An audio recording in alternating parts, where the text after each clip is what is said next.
Hi guys, it's Miss Michelle from MMG Speech and Language Therapy. It has been quite a while since we did our last sign language video. So I am going to do ones on winter signs. Our first sign is actually going to be winter. So it kind of looks like you're cold. Winter, which is very fitting because it's been very cold this week.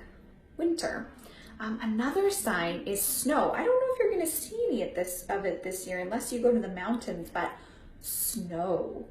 So snow. A fun one too is snow man. So in the middle of your forehead and down.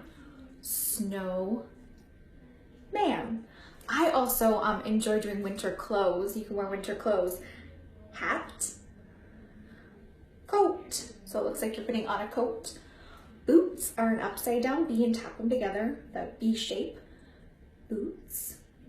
Those are some things you can wear in the winter. Also, if this applies to you, you might be putting up your tree. So you could do a tree.